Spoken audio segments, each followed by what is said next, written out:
Friends, today we are going to see the construction and working of Pelton wheel. We know that Pelton wheel is a tangential flow impulse turbine, isn't it? The last lecture, while learning classification of turbines, we have seen that Pelton wheel is a tangential flow impulse turbine.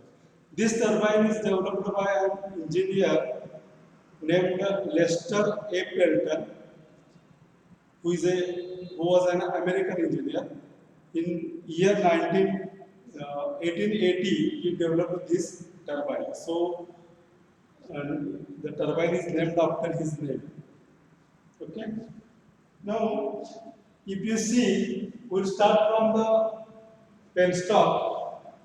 Water from the penstock comes over here, and the penstock is connected to the inlet vent at the entrance of the turbine, isn't it? So water will come from here. The penstock is connected to the reservoir, and the penstock will carry water from the reservoir up to the turbine. And to this end of the penstock, an inlet vent is attached. At the end of this inlet vent, a nozzle is fitted. Nozzle is a short piece of pipe of tapering diameter. Its function of the nozzle is to convert all the available energy of water into kinetic energy, isn't it? In the form of a jet of water. So the water will come out of this nozzle and strike on the buckets of the turbine. A piece of metal called as sphere is placed inside the nozzle to control the flow of water through the nozzle.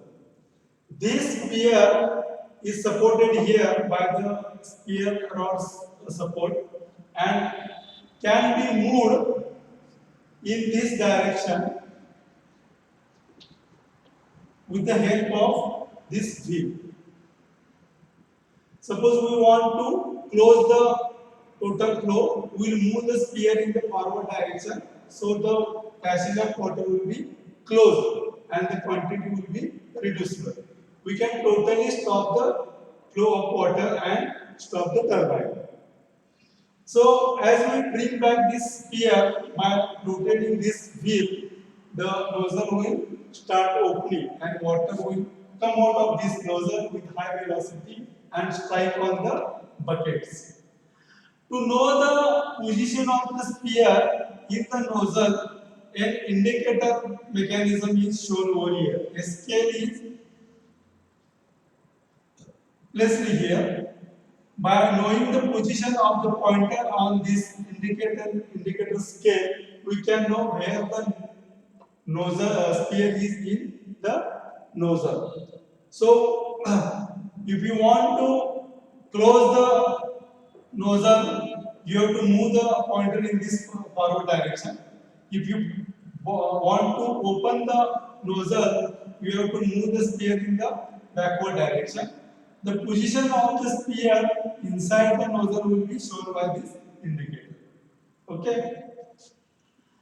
This is a manual arrangement for small turbines. For high power generating turbines, a automatic governor mechanism is there, which will control the movement of the sphere in the nozzle automatically as per requirement.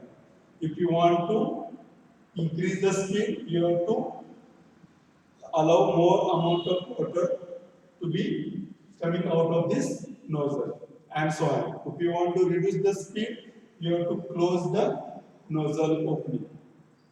Okay. After this, the water coming out of this nozzle will strike on the buckets and it will be diverted away from the bucket and it will finally collected in the terrace and it will be carried away in the channel. The buckets are bolted here on the runner wheel and the runner wheel is keyed to a shaft. On this shaft, generator is fitted. On the same shaft of this turbine, electrical generator is fitted.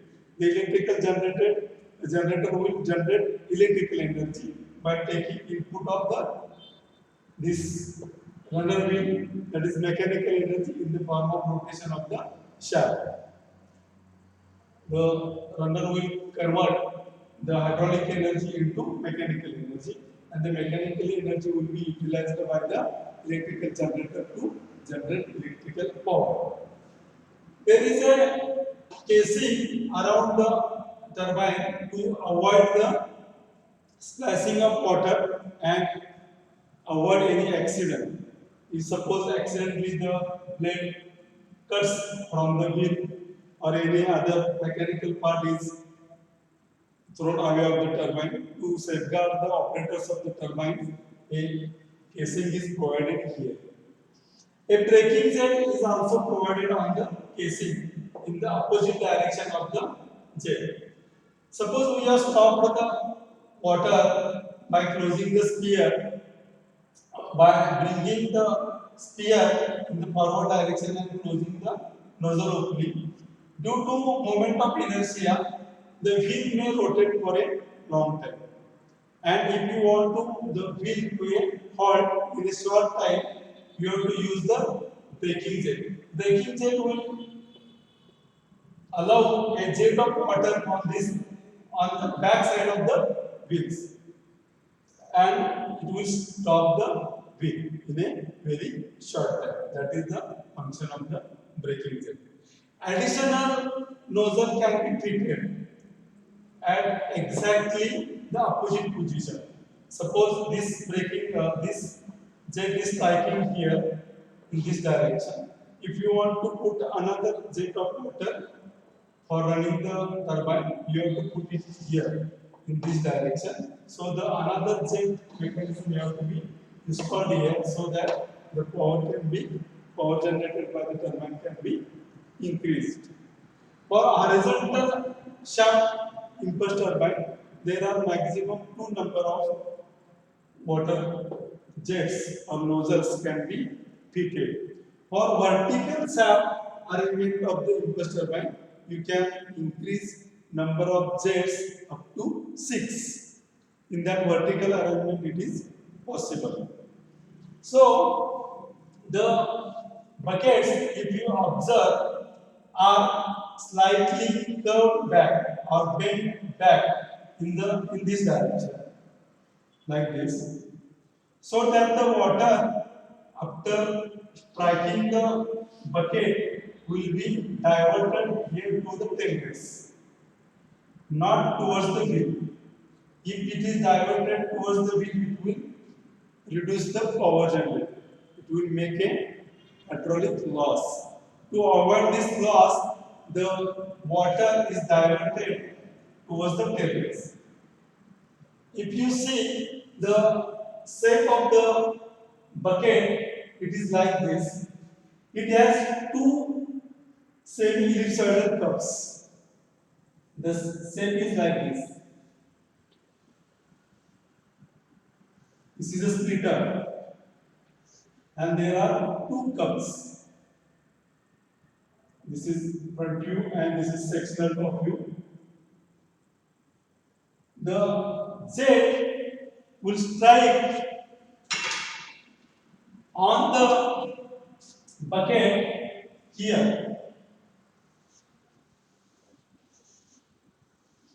and in half of the jet will be diverted here and half of the jet will be diverted here. If you see in this figure, the jet of water is divided into two parts. Half of the water will go on this side, half of the water will go on this side. The jet of water coming out of the nozzle strikes the splitter. It splits the jet. That is why it is called as a splitter. It divides the jet into two equal parts, so that half of the water is diverted or strikes on this bucket, and half of the water strikes on this bucket, and it is diverted away from the runner. It will strike on the side plates of the casing, and finally it will be collected in the tail race. The angle of blades, or you can bucket, this is 10 to 20 degrees. So that water is diverted by an angle 160 to 170 towards the back.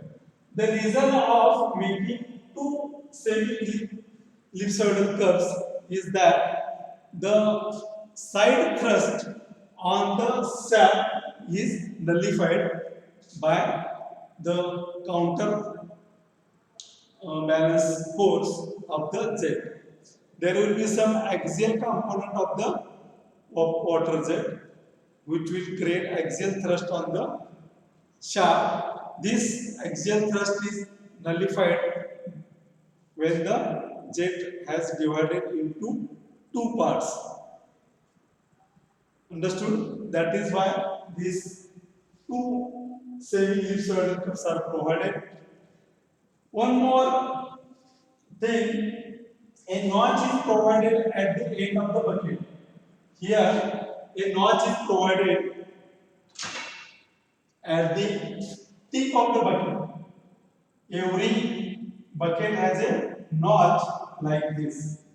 The purpose of keeping the notch at the tip of the bucket is that the jet of water should not be obstructed by the buckets which are in front of this bucket, which is at right angles to the jet. The maximum jet should strike on the bucket which is at right angles. When the bucket is in this position, the jet should pass through this notch and strike on this bucket. That is the reason. If the jet strikes on the bucket here, the water will be diverted towards the runner and it will create a loss of power of the turbine. So to avoid that, the notch is provided at the end of the bucket, at the tip of the bucket, so that the jet passes through this notch and strikes on this bucket, which is at right angles to the jet. That is the reason of providing the notch on the bucket. The material of the bucket is cast iron for small head turbines, and for high head turbines it is made of cast steel, stainless steel or bronze. These are the materials used for the bucket. The Pelton is mostly suitable for very high heads and low quantity of water. So this was all about working and construction of the Pelton.